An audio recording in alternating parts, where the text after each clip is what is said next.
Halo anak-anak ibu kelas 3, apa kabarnya nak? Semoga tetap dalam keadaan sehat dan salam jumpa dan salam sehat dari ibu. Tetap semangat walaupun kita masih belajar di rumah. Dan jangan lupa berdoa ya nak, setiap memulai dan mengakhiri aktivitas kita. Oke anak-anakku yang baik, kita akan belajar agama. Pada minggu yang lalu kita mempelajari tentang pertumbuhan dan perkembangan. Pertumbuhan dan perkembangan yang ada pada diri anak-anak ibu kelas 3 adalah jasmani, pikiran, dan perasaan. Dan juga disitu dikatakan kita harus bersyukur pada Tuhan atas pertumbuhan dan perkembangan yang diberikan Tuhan kepada kita. Maka untuk pelajaran kita hari ini adalah tentang saya mampu membedakan perbuatan yang baik dan buruk. Ya, kita akan mendalami satu tema, kemampuan membedakan perbuatan yang baik dan buruk. Anak-anakku yang baik, setelah kamu duduk di bangku kelas 3 SD, tentunya sudah semakin besar dan semakin pintar. Tidak hanya pikiran, budi pekerti, dan perilaku juga turut berkembang. Dengan belajar perbuatan baik dan perbuatan buruk yang sebelumnya tidak kamu ketahui, kini kamu menjadi tahu. Bila sebelumnya kita tidak terbiasa melakukan perbuatan baik, kini menjadi terbiasa melakukan perbuatan yang baik. Dan itu semua merupakan anugerah Tuhan yang kita peroleh melalui bimbingan orang tua di rumah, guru di sekolah, dan masyarakat. Berkat orang tua, guru, dan masyarakat, kita mampu melakukan yang baik. Oke, ibu akan memberikan sebuah cerita bagaimana seorang anak yang nakal. Ini namanya adalah si Togap, bukan nama murid ibu ya. Oke, Togap duduk di bangku kelas 3 SD. Teman satu kelas Togap ada 40 orang. Togap termasuk anak yang memiliki kemampuan sedang-sedang saja, tidak pintar dan tidak juga bodoh. Togap selalu menganggap teman-temannya dan mengganggunya dan sesuka hatinya. Dia senang bila temannya bingung karena kehilangan pensil yang ia sembunyikan di lacinya. Malah ia tertawa terbahak-bahak seolah-olah mengejek teman yang kehilangan pensil itu. Dia juga selalu membuat keributan. Pokoknya ada saja ulahnya yang menjengkelkan. Maka suatu hari pada waktu jam istirahat, Togap dengan gaya yang mengejek mengambil air minum Togar, teman sebangkunya. Ia membuang-buang air minum itu di lantai sampai habis. Lantai basah, air itu pun membasahi pakaian teman-teman sekelasnya. Ya, tiba-tiba ibu guru datang melihat kejadian itu dan membawanya ke kantor guru untuk meminta pengakuan dan pertanggungjawaban. Ya, dari semua kesalahannya Togap menyadari bahwa dia sudah salah. Sangat merugikan temannya dan sangat mengecewakan temannya. Akhirnya Togap minta maaf kepada teman-temannya dan dia menjadi anak yang baik. Itu cuplikan contoh orang yang jahat menjadi orang yang baik. Iya. Oke anak-anakku yang baik, dalam hidup sehari-hari kita sering tidak bisa membedakan mana perbuatan yang baik dan buruk.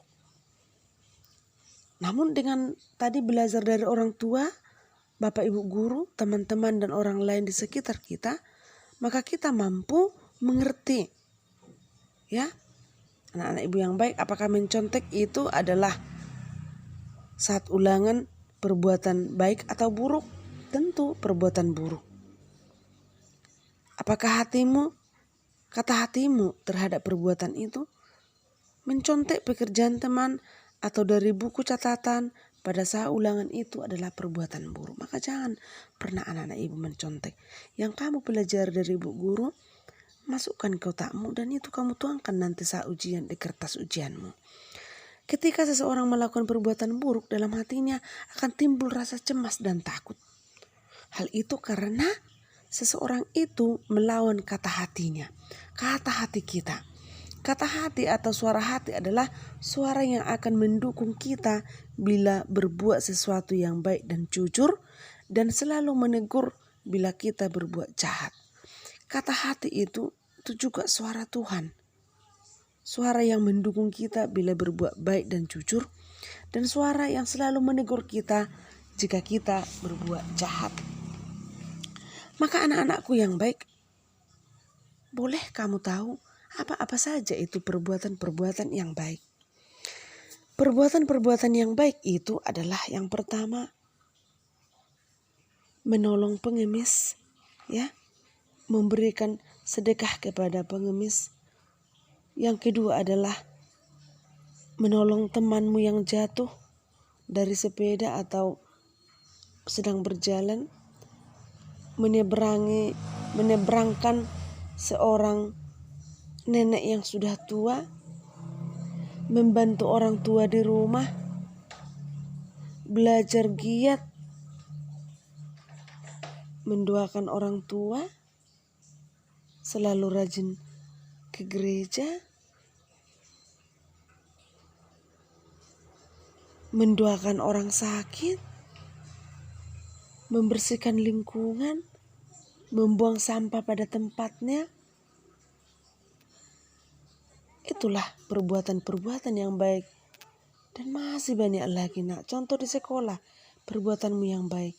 Meminjamkan pensil pada temanmu, membagi makananmu saat temanmu tidak memiliki makanan, meleraikan temanmu yang sedang bertengkar, mendengarkan guru saat mengajar, menuruti peraturan-peraturan sekolah. Itu adalah perbuatan-perbuatan yang baik. Sedangkan perbuatan-perbuatan yang tidak baik ini, yang buruk ini adalah satu, mengejek temanmu, mencuri barang-barang teman, mengoyakkan bukunya, mencoret buku, melawan orang tua, melawan guru, mengatakan kata-kata yang kotor. Ya. Itulah orang-orang atau perbuatan-perbuatan yang buruk. Lalu jika kamu melakukan perbuatan yang buruk, apa resikonya? Tentu kamu akan dikucilkan oleh temanmu. Kamu berdosa, kita berdosa kepada Tuhan. Karena Tuhan tidak menginginkan anak-anaknya berbuat dosa. Maka apa menjadi pesan dari kitab suci perbuatan-perbuatan baik, yaitu dalam surat Rasul Paulus kepada jemaat di Roma bab 12 ayat 9 sampai 21, nasihat untuk hidup dalam kasih. Maka di sini Rasul Paulus memberikan nasihatnya kepada kita, pada umatnya di Roma, hendaklah kasih itu jangan berpura-pura, jauhilah yang jahat dan lakukanlah yang baik. Hendaklah kamu saling mengasihi sebagai saudara dan saling mendahului dalam memberi hormat. Janganlah hendaknya kerajinanmu kendor, biarlah rohmu menyala-nyala dan layanilah Tuhan. Ya. Bersukacitalah dalam pengharapan, sabarlah dalam kesesakan, dan bertekun dalam doa. Itu tadi ya, yang termasuk isi kutipan dari surat Rasul Paulus kepada jemaat di Roma bab 12 ayat 9 sampai dengan 21.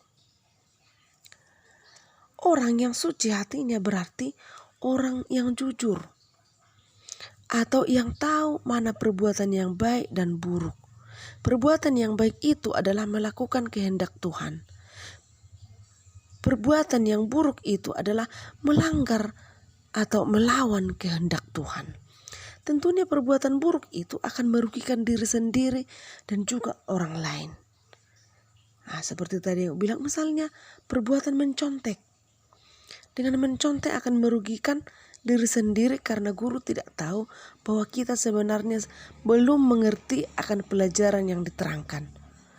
Mencontek juga merugikan orang lain karena orang yang giat dan rajin belajar yang semestinya mendapat ranking, menjadi tidak mendapat ranking karena ditempati oleh orang yang mencontek itu. Maka merugikan diri kita dan merugikan orang lain. Berdosa melakukan perbuatan yang tidak baik. Oke, anak-anak yang baik, semua manusia ciptaan Tuhan dapat melakukan berbagai macam perbuatan baik dalam hidup. Sebelumnya tadi Ibu katakan apa-apa saja itu perbuatan baik. Perbuatan baik bukan maksudnya melakukan hal-hal yang besar atau yang tidak mungkin kita lakukan. Tetapi juga mencakup melakukan hal-hal yang kecil dan sederhana seperti yang bilang tadi di sekolah. Pinjamkan pensilmu nak, bagi makananmu, leraikan temanmu yang bertengkar, jaga kebersihan kelasmu, jangan mengoyakkan buku, jangan mencoreti buku teman, jangan mencoreti baju temanmu. Itu hal-hal sederhana saja. Ya, kalau kita mempunyai uang jajan itu tadi lebih ya, mari kita bagi pada teman kita. Itulah yang harus kita lakukan, segala perbuatan-perbuatan yang baik. Mari kita kalahkan kejahatan dengan kebaikan. Maka anakku yang baik sudah tahu perbuatan-perbuatan baik dan sudah tahu juga perbuatan-perbuatan yang buruk. Maka mari kalahkan kejahatan dengan kebaikan. Oke, anak-anakku yang baik, semoga pelajaran hari ini mengajak anak-anakku untuk lebih melakukan hal-hal yang baik daripada yang jahat. Jawab nanti pertanyaan dengan baik ya nak. Dan setiap catatan yang ada di video ibu ini, tulis di buku tulismu dengan baik. Terima kasih. Sekian dan terima kasih.